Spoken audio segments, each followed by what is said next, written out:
Agora nós vamos estudar os tipos de rochas que existem e como elas são formadas na superfície da Terra. É importante que você note e lembre em que eras geológicas elas foram formadas e que processo as formou. Vamos lá então? Observa comigo aqui o ciclo das rochas. Quantos tipos de rochas nós temos? Que fique bem claro, nós temos 3 tipos de rochas, ok? E quais seriam elas? Primeiro, rochas magmáticas, ok? Você está vendo aqui que elas estão sendo chamadas de rochas ígneas no nosso esquema, ok? Rochas ígneas ou rochas magmáticas. Esse é o primeiro tipo de rocha que existe. O segundo tipo de rocha é a rocha sedimentar, ok? Aquela que você já vai ver é formada a partir de sedimentos. E por fim, as rochas metamórficas, que são formadas por um processo de metamorfose. Então nós temos 3 tipos de rochas no nosso planeta: rochas ígneas ou magmáticas, rochas sedimentares e rochas metamórficas. O tipo de rocha mais antigo que existe, segundo a coluna geológica que nós vimos, é a rocha magmática. A rocha magmática surgiu lá no período pré-cambriano, logo depois do período azoico, da era azoica, quando houve o resfriamento da Terra. Para que você entenda bem como funcionam as rochas e o ciclo das rochas, você precisa entender que uma rocha pode se transformar em outro tipo de rocha. Elas não estão estáticas, não são classificações fixas. É possível haver mudança. Como acontece isso? É o que a gente vai estudar a partir de agora com o ciclo das rochas, que é exatamente o ciclo que explica a mudança de um tipo de rocha em outro. Põe tela cheia para a gente. Olha só, quando eu olho a transformação, eu quero que você acompanhe comigo ali rochas ígneas, que são as rochas magmáticas. Como é que elas se formam? As rochas ígneas ou magmáticas, elas se formam por resfriamento de magma, ok? Portanto, quando nós estávamos na era azoica e a Terra se resfriava, o que se resfriava era o magma.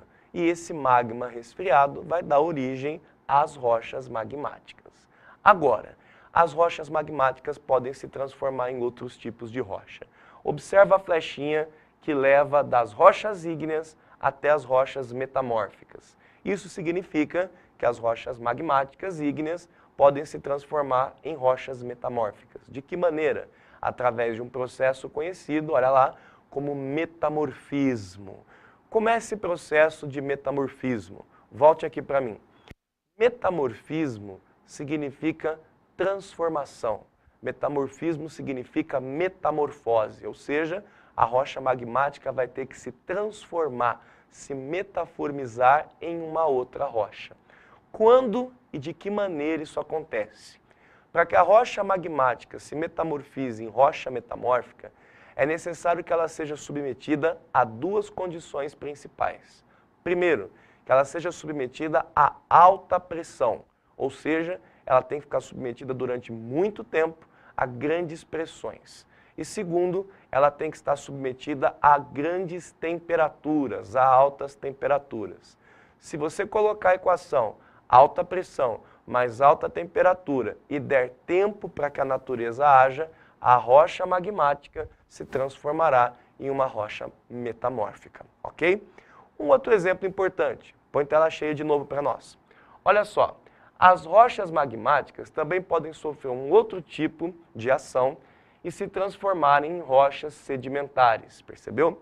E o que é que tem que acontecer para as rochas magmáticas ou ígneas se transformarem em rochas sedimentares? Processo conhecido como intemperismo, seguido de um processo de sedimentação e o transporte até se formar as rochas sedimentares. Como que funciona? Volta para mim. As rochas magmáticas vão estar expostas durante toda a sua existência às intempéries. O que é isso? A ação dos ventos, a ação das chuvas, e essas rochas podem se desgastar.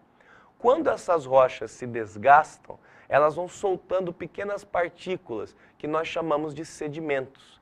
Esses sedimentos, eles são transportados através do vento, através das chuvas e de outras maneiras, e vão se sedimentando, ou seja, vão se depositando em algum lugar.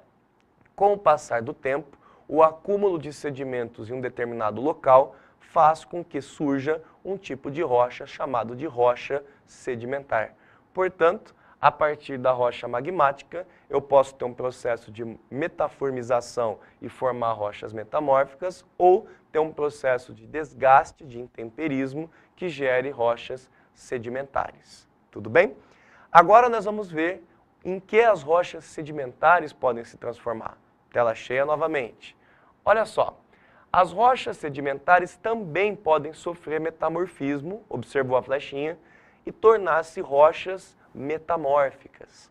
Se isso acontece, acontece então o mesmo processo com as rochas magmáticas.